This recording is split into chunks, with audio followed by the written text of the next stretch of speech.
नमस्कार दोस्तों, देव education DNA में आपका स्वागत है।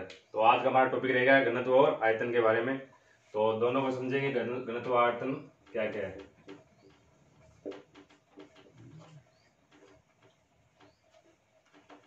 घनत्व जो होता है हमारे पास में, जैसे एग्जाम्पल के लिए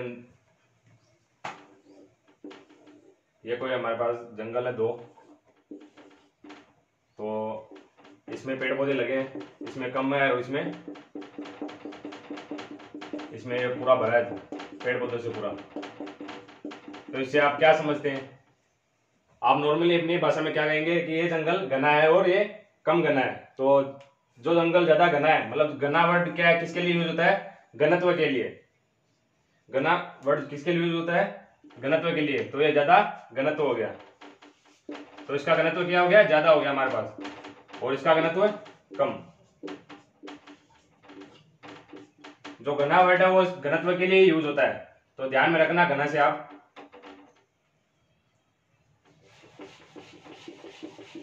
इसी तरह एक एग्जांपल और देखते हैं।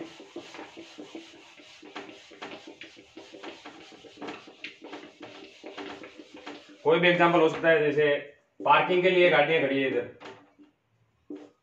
ये पार्किंग लाइन्स है। अगर यहाँ एक दो गाड़ी खड़ी है,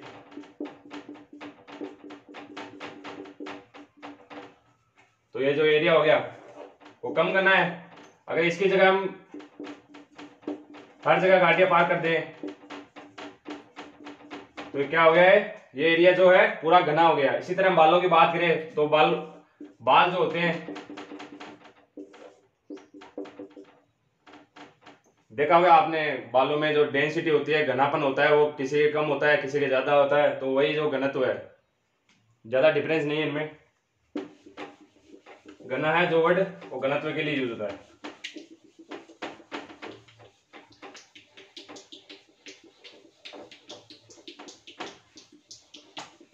अब हम देखेंगे आयतन। आयतन क्या है? जो वस्तु जितनी जगह घेरती है, उसका आयतन उस हिसाब से कम या ज्यादा हो जाएगा। जैसे हमने ये लिया बॉक्स,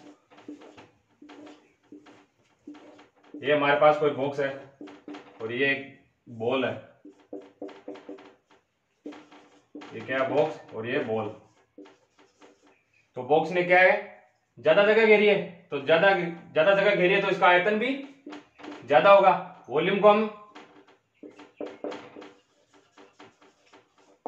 V से डिनोट करेंगे इसको। और जो घनत्व है, इसको इंग्लिश में बोलते हैं डेंसिटी। इसको नॉर्मली हम D से या फिर रो से, ये रो का साइन होता है, रो का सिंबल है, ध्यान रखना आप, घनत्व को इससे दर्शाते हैं। तो ये जो बॉक्स है वो ज्यादा जगह घेरा है, तो ज्यादा जगह घेरा तो इसका आयतन भी ज्यादा होगा। और इसी तरह बॉल, तो बॉल ने क्या किया है? कम जगह घेरी है, कम जगह ली है इसने, तो इसका आयतन कम हो जाएगा। अगर इसकी जगह ये कोई बड़ी बॉल मान ले, ये मान लिया आपने वॉलीबॉल ही कोई बॉल है, और यही बॉल हमने ले ली, और इससे छोटी एक और बॉल ले ली, कोई कुछ भी ले लिया हमने, पार्टिकल कुछ भी, तो इसका आयतन सबसे ज्यादा। फिर इसका मान लिया V1 V2 और ये V3, तो सबसे ज्यादा आयतन किसका होगा? V1 का, फिर V2, फिर V3।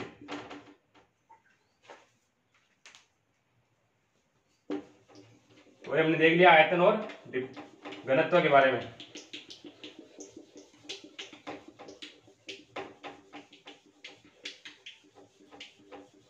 इससे आगे हम दो चार पॉइंट और देखते हैं।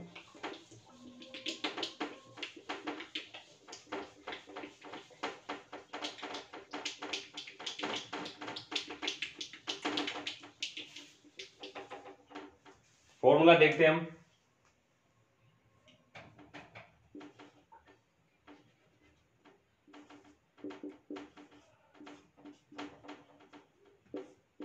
घनत्व का जो फॉर्मूला होता है वो क्या होता है? रो बराबर M/V। M क्या है इसमें? वस्तु का द्रव्यमान,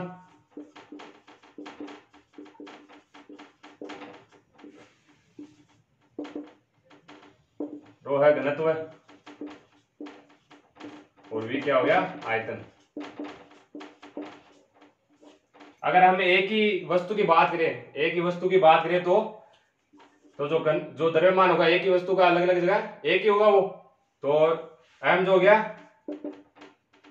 m हम क्या मानते हैं, कांस्टेंट, नियत मानते हैं, नियतांक।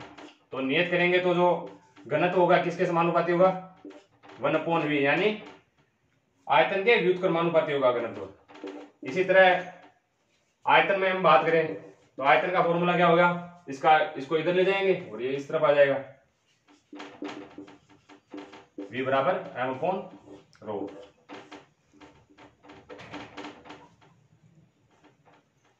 तो ये हो गया हमारे पास दोनों के फॉर्मूले। और अगर इसी तरह इसमें बात करें तो जस्ट अपोजिट हो जाएगा इसका भी, ये इन दोनों में रिलेशन हो गया, जो आयतन है वो घनत्व के व्युत्क्रमानुपाती होता है। अब हम बात करेंगे जल के बारे में। अगर जल में कोई वस्तु डाली जाती है तो किस तरह तैर पाती है, किस वजह से तैरती है, आयतन घनत्व के कारण। तो देखते हैं कोई भी वस्तु किसी द्रव पर किस प्रकार तैरती है। तो पॉइंट है,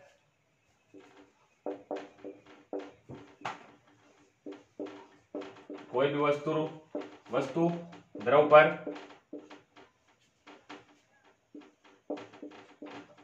उसके आयतन व घनत्व के कारण तैर पाती है।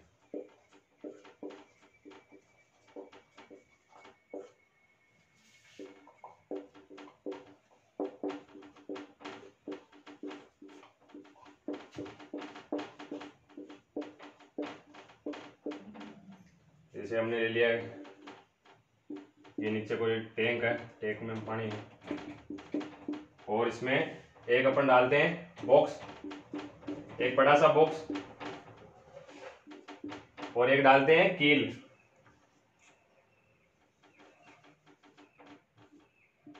ये कील, जो कील होगी उसका घनत्व क्या होगा, ज्यादा।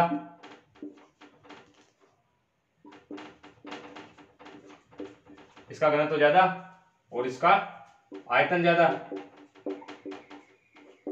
आयतन ज्यादा क्यों, क्योंकि जगह ज्यादा घेरी है, ज्यादा जगह, और इसके एक कम स्पेस में चली जाएगी अंदर, तो इसका आयतन कम है। और अगर आयतन ज्यादा होगा तो घनत्व कम होगा, क्योंकि अभी हमने पढ़ा जो घनत्व होता है वो आयतन के व्युत्क्रमानुपाती होता है। तो अगर घनत्व ज्यादा होगा तो आयतन कम होगा, और घनत्व कम होगा तो आयतन ज्यादा होगा, दोनों अपोजिट होंगे। तो इस तरह देखते हैं अपन। तो जो ये बॉक्स होगा वो पानी की सतह पर तैरता रहेगा, और जो कील होगी वो इसके घनत्व के कारण अंदर चली जाएगी, क्योंकि घनत्व ज्यादा होगा तो वस्तु जो कील होगी वो अंदर चली जाएगी। इसके आगे हम बात करते हैं बर्फ के बारे में। इसका एक पॉइंट और है, देखो, कोई भी वस्तु होती है वो किस कारण तैर पाती है जल पे, आर्किमिडीज के सिद्धांत के कारण। आर्किमिडीज का सिद्धांत क्या है वो देखते हैं।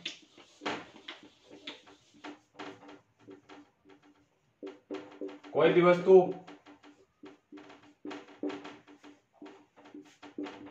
द्रव पर आर्किमिडीज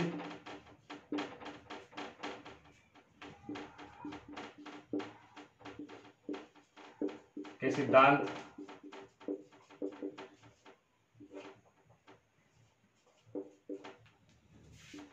के कारण तैरती है।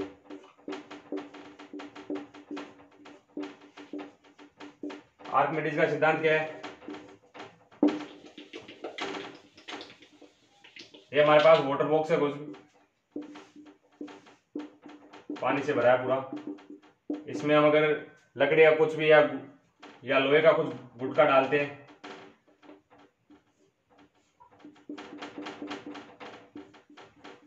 ये हमने लोहे का कुछ पार्टिकल या बॉक्स डाला इसमें, तो इसकी शेप क्या हो गई, अब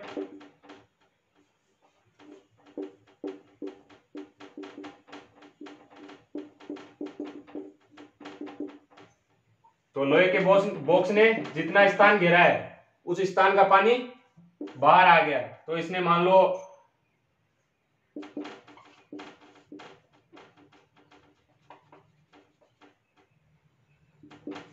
मान लिया 1 लीटर पानी ये बाहर निकालता है, तो जितना यहां से निकलेगा वो कितना है हमारे पास यहाँ पर स्टोरेज हो जाएगा। मतलब जितना स्थान इसने घेरा है, जितना आयतन इसने घेरा है, उस आयतन का हमारे पास पानी बाहर आ जाएगा।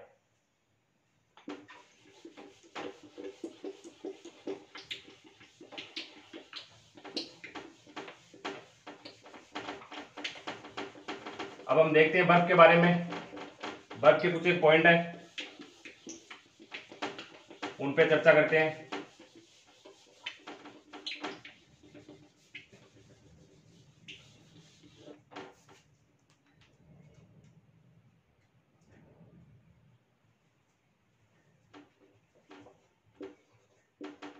जो बर्फ का हमारे पास टुकड़ा होता है, बर्फ का टुकड़ा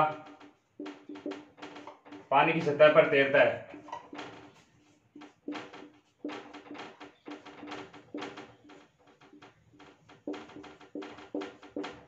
किस वजह से तैरता है? क्योंकि बर्फ का जो टुकड़ा होता है, क्योंकि बर्फ के टुकड़े का घनत्व है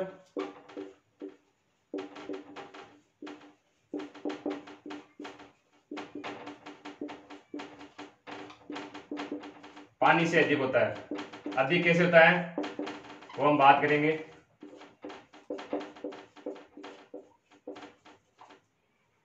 जैसे ये बर्फ का टुकड़ा है, तो और ये कटोरी में पानी है,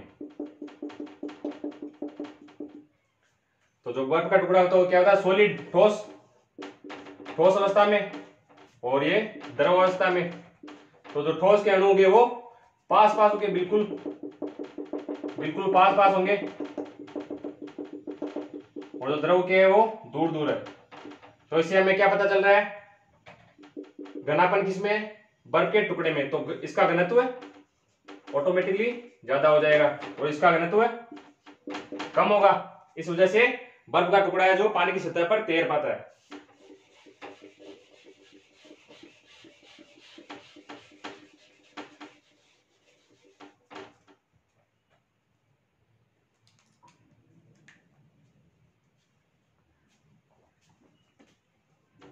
अब हम बात करते हैं, जब बर्फ पिघलती है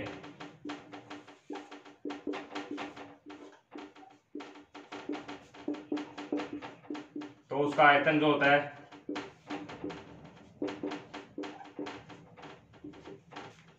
वो कम हो जाएगा।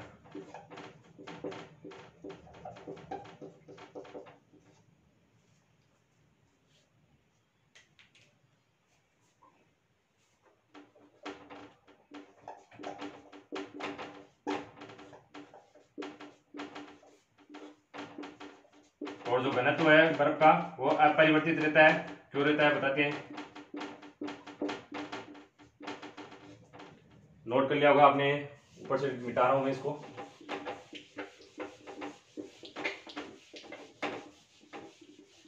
जब बर्फ का टुकड़ा हम पानी में डालेंगे तो इसका आयतन कम हो जाएगा और घनत्व अपरिवर्तित रहेगा। जो घनत्व है वही का वही रहेगा।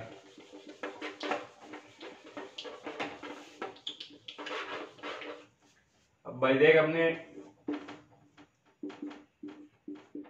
ये बर्फ का टुकड़ा डाला, इसमें कोई भी आइस क्यूब है इसमें डाला तो वो पिघल के इसमें चला गया, पानी में बन गया। अब जो आयतन इसने घेरा था वो क्या है? बिखर गया, तो कम हो गया ऑटोमेटिकली। और जो घनत्व है क्या होगा? अपरिवर्तित क्यों रहेगा? क्योंकि जो इसके पार्टिकल्स है, इसमें जो भी पार्टिकल्स है वो तो वही रहेंगे जो इसमें पहले थे। बस क्या है, अंतर क्या है? वो इसमें आ जाएंगे पार्टिकल। तो घनत्व क्या रहेगा? अपरिवर्तित रहेगा, क्योंकि पार्टिकल तो वही है सेम। जो अणु है जो बर्फ में वह पानी में आ जाएंगे, इसलिए घनत्व अपरिवर्तित रहेगा।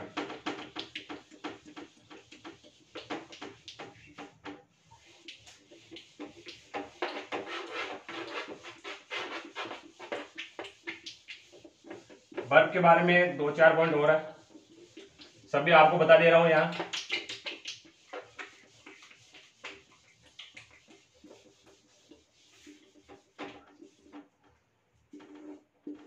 जब किसी वाटर टैंक में हम बर्फ का टुकड़ा डालते हैं,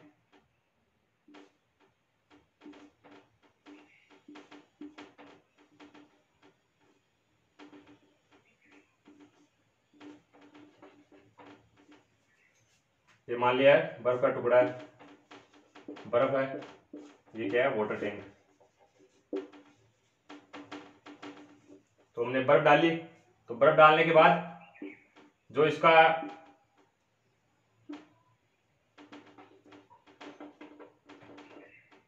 इस बर्फ का 9/10वां भाग बाहर रहेगा, बाहर की ओर रहेगा, और जो पानी के अंदर गया, ये पानी की सतह है, इसके अंदर कितना गया, ये 1/10वां भाग, 1/10वां जो भाग है वो पानी के अंदर रहेगा, पानी के अंदर रहेगा। तो ध्यान रखना, आपसे ये पूछा जाएगा कि जब बर्फ को पानी में डालते हैं तो उसका कितना भाग बाहर रहेगा और कितना अंदर जाएगा।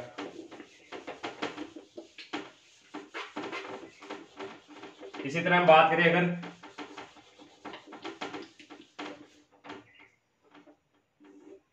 ये हमने बर्फ डाली, इसमें ऊपर से अलग से हमने बर्फ डाली, तो द्रव का स्तर क्या होगा, बढ़ जाएगा। पॉइंट बनाकर लिख देते हैं इसको। किसी द्रव में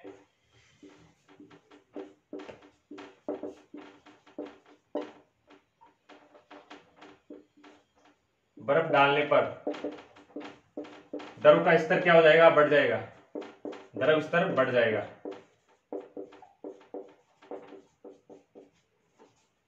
अगर वही हम पहले से हमारे पास ये जो बर्फ का टुकड़ा है इसमें पानी में रहता है और ये पिघल जाता है, तो द्रव का स्तर वही रहेगा। क्यों रहेगा, क्योंकि जो पार्टिकल्स है, इसके अणु जो है इसमें मिल जाएंगे। अगर पहले से इसमें पड़ा हुआ है तो पहले से वो द्रव स्तर हल्का सा ऊपर आ जाएगा, और जो बर्फ पिघलेगी तब इसके बराबर हो जाएगा पानी, जो पानी है यहां तक आ जाएगा, जो स्पेस है इनके बीच में यहां तक पानी आ जाएगा बर्फ का।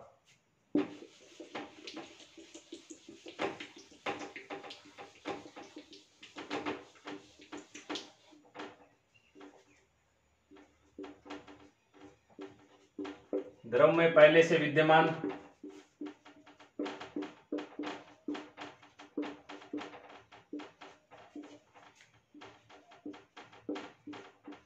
बर्फ के टुकड़े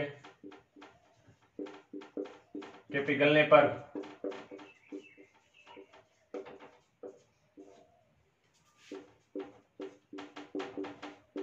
द्रव स्तर अपरिवर्तित रहेगा।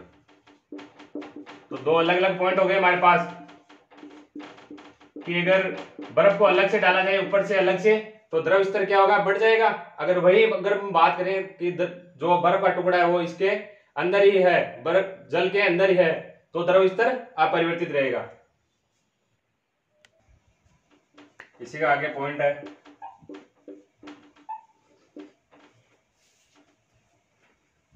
बर्फ की जो आकृति होती है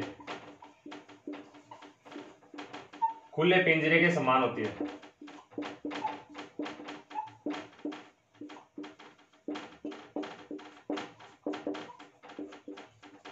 एग्जाम्पल की हम बात करें घनत्व और आयतन के, तो अगर हमारे पास कोई भी जहाज है, कोई जहाज हमने माना कोई जहाज नदी से समुद्र या महासागर में जा रहा है, नदी से समुद्र या महासागर में जा रहा है,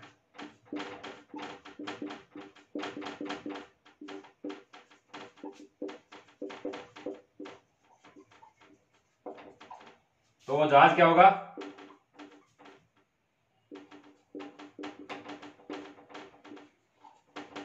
उस जहाज की अपनी वास्तविक स्थिति जो होगी, जिस स्थिति पर वो तैर रहा है, जिस हाइट पे,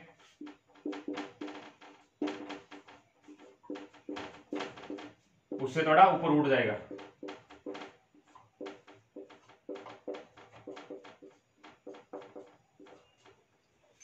मान लीजिए कोई नदी है, नदी से ये कोई जहाज आ रहा है नदी में, तो नदी से जैसे ये महासागर में प्रवेश करता है, महासागर में एंटर होता है ये जहाज, तो जिसकी ये जो पहले पोजीशन थी इससे थोड़ा सा हल्का सा ऊपर उड़ जाएगा, यहां आ जाएगा ऊपर, हल्का सा ऊपर उड़ जाएगा। क्यों, ऐसा क्यों होता है?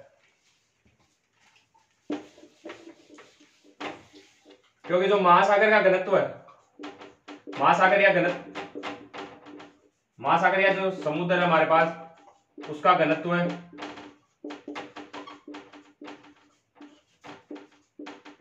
नदी के घनत्व की अपेक्षा अधिक होता है, अपेक्षा अधिक होता है।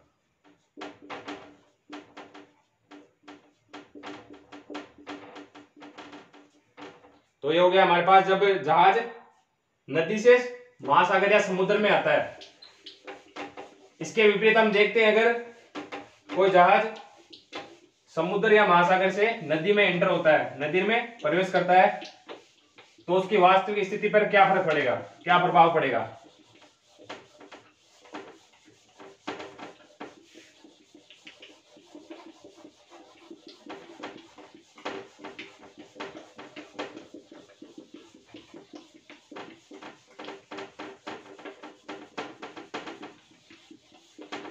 तो चलिए देखते हैं।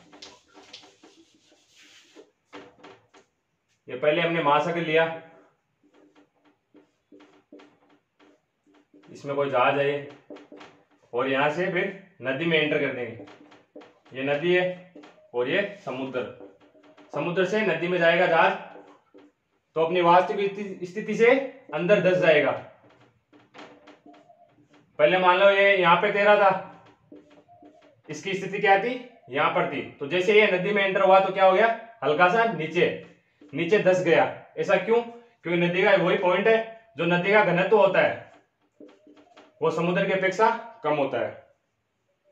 तो ध्यान रखना, दोनों स्थिति में कुछ भी पूछा जा सकता है आपसे। और अगर हम बात करते हैं कि एक एग्जांपल हो रहा है इसका, कि नदी में तैरने से ज्यादा समुद्र में तैरना ज्यादा आसान होता है। क्यों? क्योंकि जो घनत्व होता है वो समुद्र का ज्यादा होता है।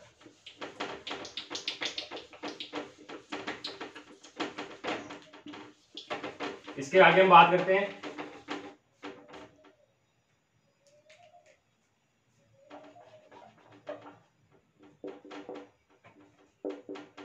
इंपॉर्टेंट पॉइंट है आपके लिए, पानी का आयतन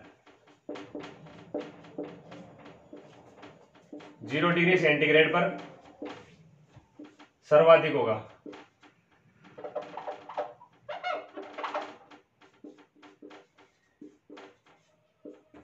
और जो घनत्व होगा वो 0 डिग्री सेंटीग्रेड पर न्यूनतम।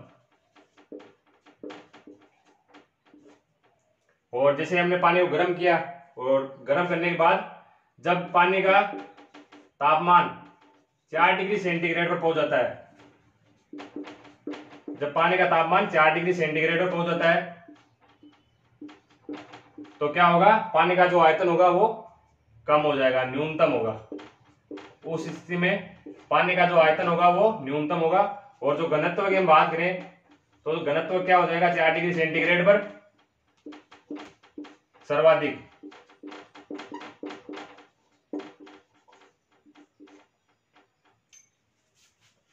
फिर जैसे जैसे तापमान बढ़ता है, वापस आयतन जो है बढ़ने लगता है और घनत्व कम होने लगता है। आगे बात नहीं करेंगे क्योंकि आपके इतना ही दिया हुआ है, तो आपको ज्यादा डीपली नहीं पढ़ाएंगे। पर जो भी है आपको डिटेल से पढ़ाया जाएगा, सब कुछ आपके आने लायक है, जो वही मैटर आपको दिया जाएगा सब कुछ।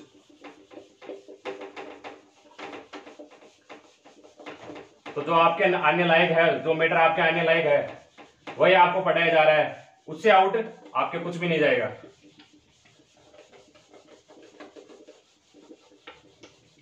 तो हम देखते हैं, जब जो नल होते हैं, जो पाइप होते हैं घर में, उस गर्मी में तो क्या होते हैं, थोड़े लचकदार होते हैं। और जैसे सर्दियां आती है तो पानी का तापमान क्या हो जाता है, कम, जैसे सर्दियां पड़ी तो पानी का जो आयतन है,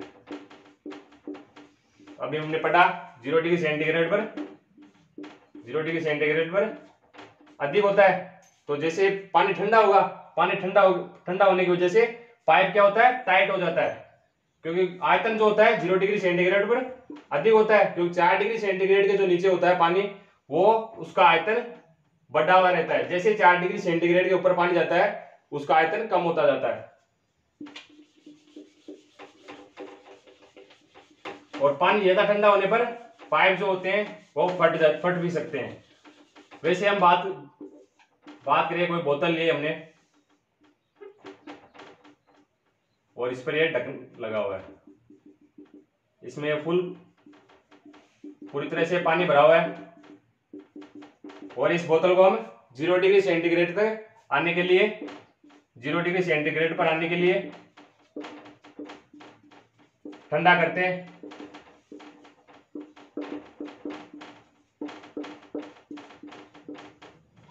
तो क्या होगा, ये बोतल फट जाएगी, क्योंकि जो इसका आयतन है फुल भरा हुआ है पहले से।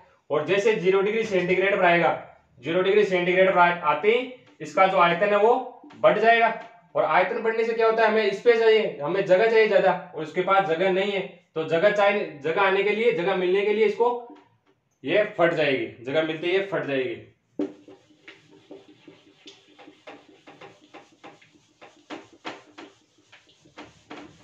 इसी का एक पॉइंट और है, जब वस्तु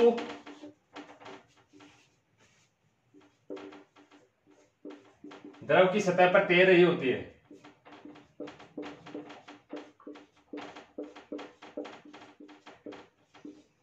तैरती है, तो वस्तु का